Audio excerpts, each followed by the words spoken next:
This is a show about authentic, deep connection to the liminal spaces. Join me and my guests as we explore the boundaries between the expected and the unexplained, between the living and the dead, between heaven and earth, between everyday life and the initiation into the unseen realms. Welcome to Mysteries, Graveyards, and the Human Psyche. I'm your host, Melissa B. In this episode, which comes a few days after Halloween, I wanted to give you the chance to hear the Grimm stories of the Grimm brothers. Jim Henson, the puppeteer and maker of magic, said that the most sophisticated people he'd ever known had just one thing in common. They were all in touch with their inner children. And Bruno Bettelheim said that the unrealistic nature of the fairy tale is an important device because it makes obvious that the fairy tale's concern is not useful information about the external world, but the inner process taking place in an individual. So I invite you now to listen to the talented David Dartley in his reading of The Juniper Tree.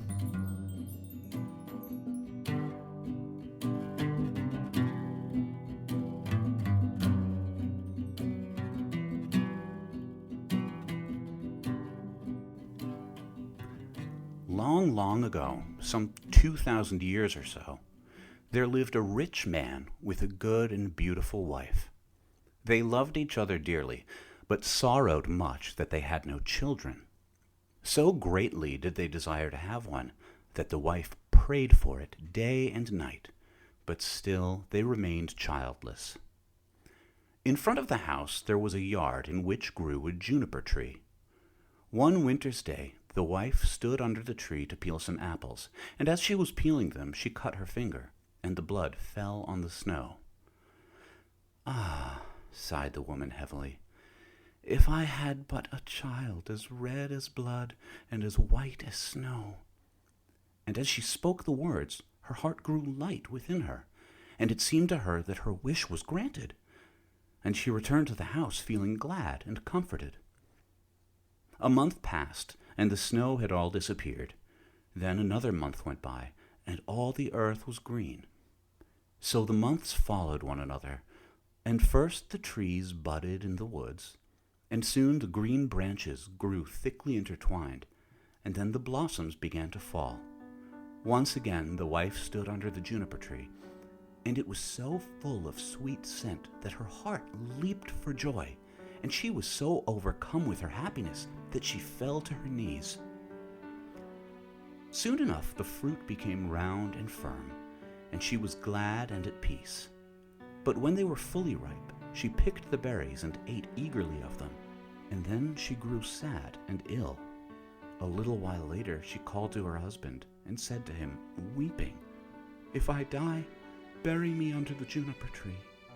Then she felt comforted and happy again, and before another month had passed, she had a little child, and when she saw that it was as white as snow and as red as blood, her joy was so great that she died.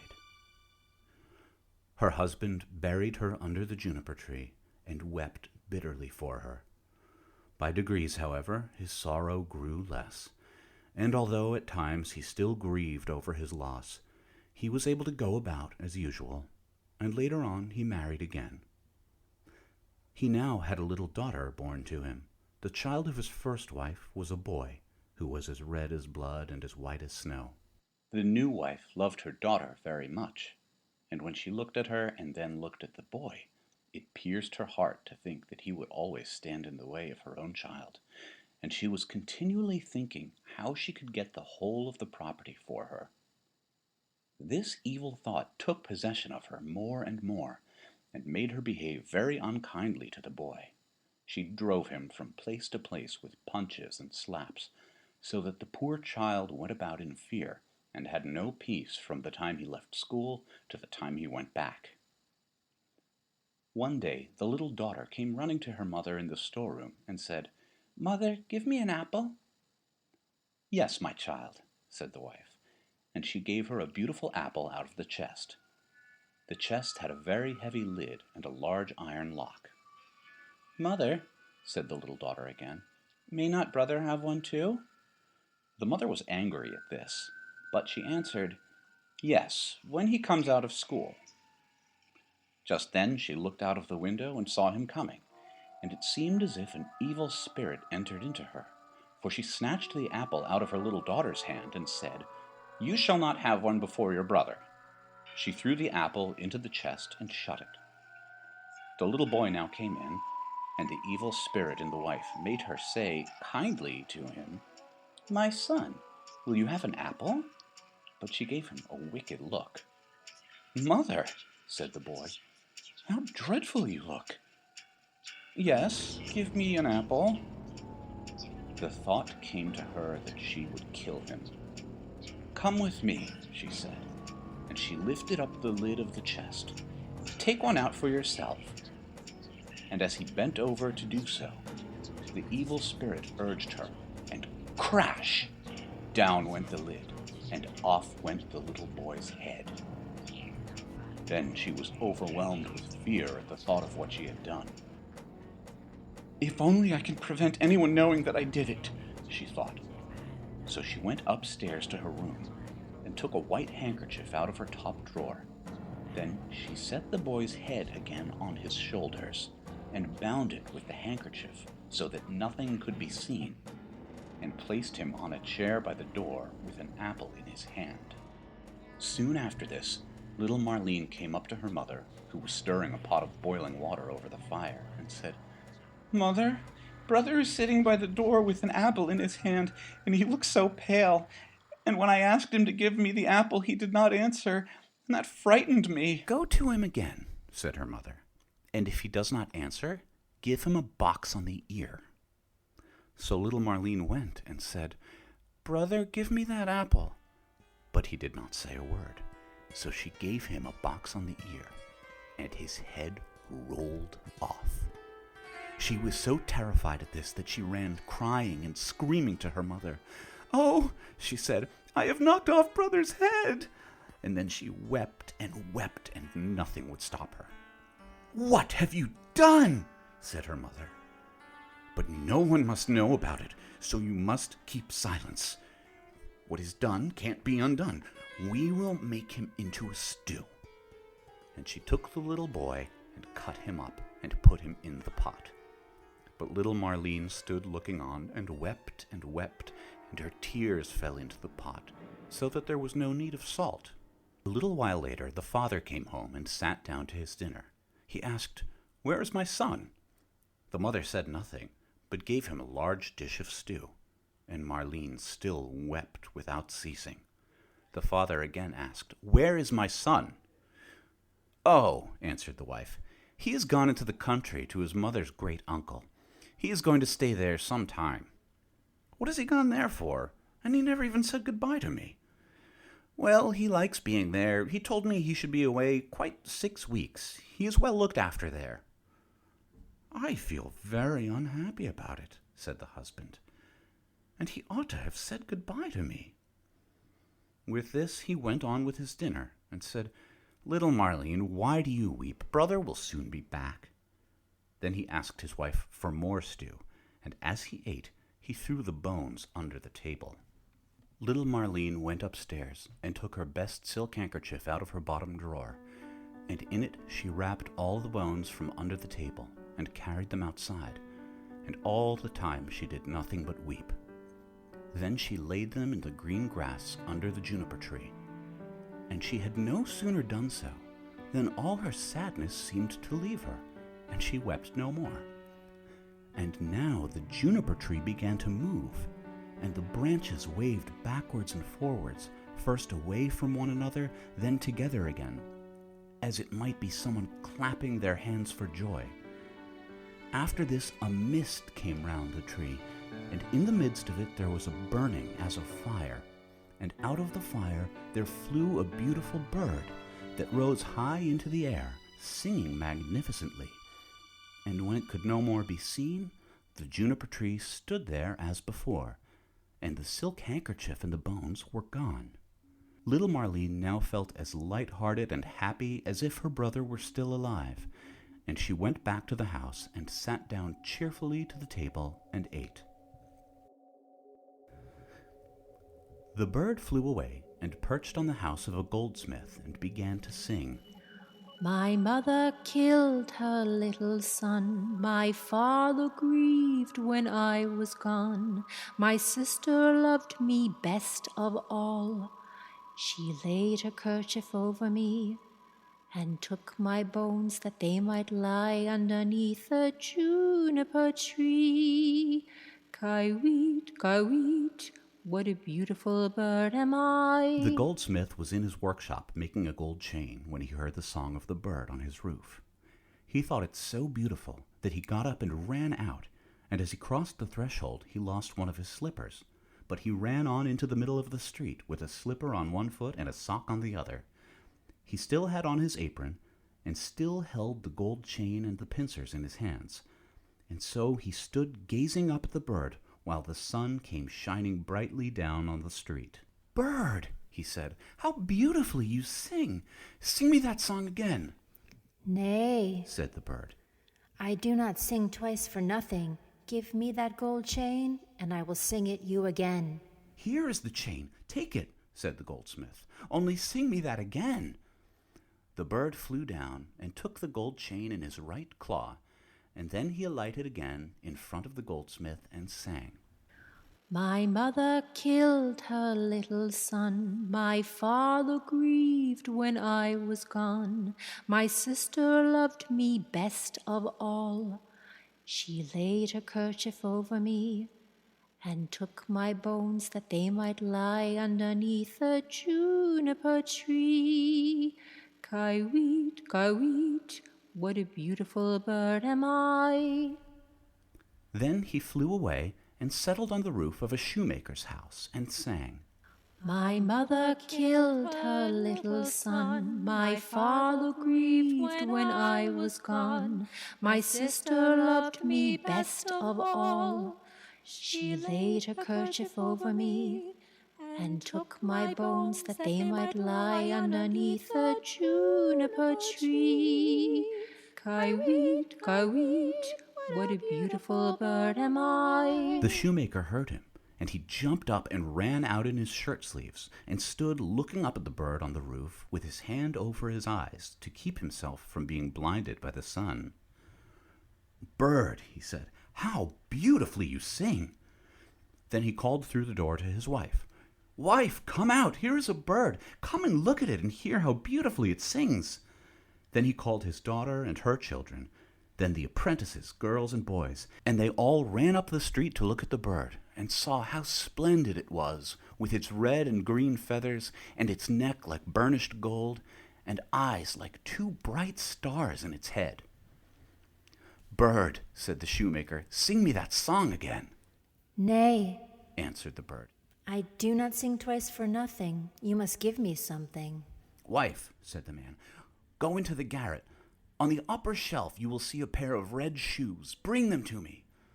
The wife went in and fetched the shoes. "There, bird," said the shoemaker, "now sing me that song again." The bird flew down and took the red shoes in his left claw, and then went back to the roof and sang. My mother killed her little son. My father grieved when I was gone. My sister loved me best of all. She laid her kerchief over me and took my bones that they might lie underneath a juniper tree. Kaiwit, kaiwit, what a beautiful bird am I. When he had finished, he flew away. He had the chain in his right claw and the shoes in his left, and he flew right away to a mill. And the mill went click-clack, click-clack, click-clack. Inside the mill were 20 of the miller's men hewing a stone, and as they went hick-hack, hick-hack, hick-hack, the mill went click-clack, click-clack, click-clack. The bird settled on a lime tree in front of the mill and sang. My mother killed her little son. My father grieved when I was gone. Two of the men stopped and listened. My sister loved me best of all. Then four more stopped. She laid her kerchief over me and took my bones that they might lie underneath the juniper tree. Now there were only 8 at work, Kaiwit, kaiwit, and now only 5. what a beautiful bird am I. Then he looked up, and he stopped working to listen. "Bird," he said, "what a beautiful song that is you sing. Let me hear it too. Sing it again," Nay, answered the bird. I do not sing twice for nothing. Give me that millstone, and I will sing it again. "If it belonged to me alone," said the man, "you should have it." "Yes, yes," said the others. "If he will sing again, he can have it." The bird came down, and all the 20 millers set to and lifted up the stone with a beam. Then the bird put his head through the hole and took the stone round his neck like a collar and flew back with it to the tree and sang. My mother killed her little son. My father grieved when I was gone. My sister loved me best of all. She laid her kerchief over me and took my bones that they might lie underneath the juniper tree. Kaiwit, kaiwit, what a beautiful bird am I. And when he had finished the song, he spread his wings, and with the chain in his right claw, the shoes in his left, and the millstone round his neck, he flew right away to his father's house. The father, the mother, and little Marlene were having their dinner. "How light-hearted I feel," said the father, "so pleased and cheerful." "And I," said the mother, "I feel so uneasy, as if a heavy thunderstorm were coming." But little Marlene sat and wept and wept. Then the bird came flying towards the house and settled on the roof. "I do feel so happy," said the father, "and how beautifully the sun shines. I feel just as if I were going to see an old friend again." "Ah," said the wife, "and I am so full of distress and uneasiness that my teeth chatter, and I feel as if there were a fire in my veins." And she tore open her dress, and all the while little Marlene sat in the corner and wept, and a plate on her knees was wet with her tears. The bird now flew to the juniper tree and began singing. My mother killed her little son. The mother shut her eyes and ears that she might see and hear nothing, but there was a roaring sound in her ears like that of a violent storm, and in her eyes a burning and flashing like lightning. My father grieved when I was gone. "Look, mother," said the man, "at the beautiful bird that is singing so magnificently, and how warm and bright the sun is, and what a delicious scent of spice in the air." My sister loved me best of all. Then little Marlene laid her head down on her knees and sobbed. "I must go outside and see the bird nearer," said the man. "Ah, do not go," cried the wife. "I feel as if the whole house were in flames." But the man went out and looked at the bird. She laid her kerchief over me and took my bones that they might lie underneath the juniper tree.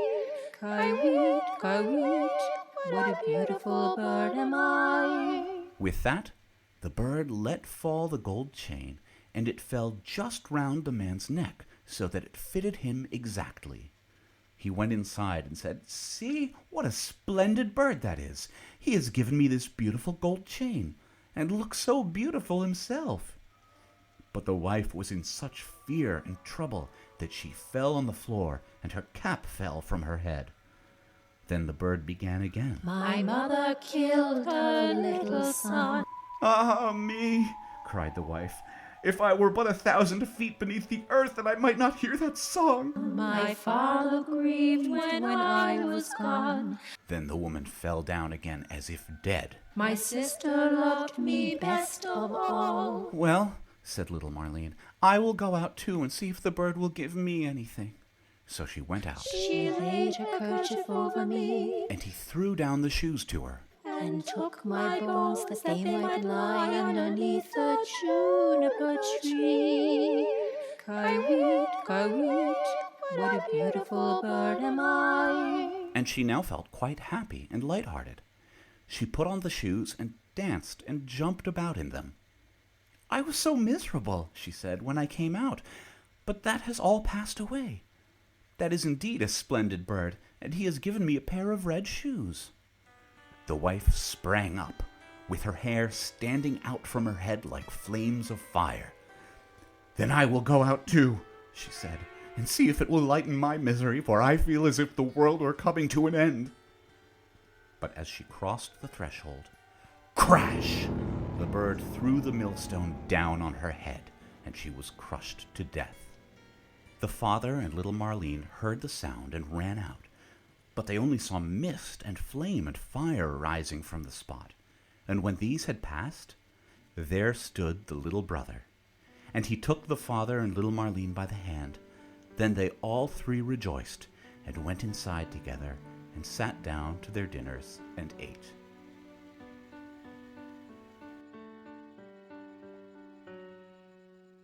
I hope you've enjoyed this episode of Mysteries, Graveyards, and the Human Psyche. My special thanks to David Dartley for performing this piece, and for Lee Chernowitz for the music. And my thanks to you for listening. See you next time.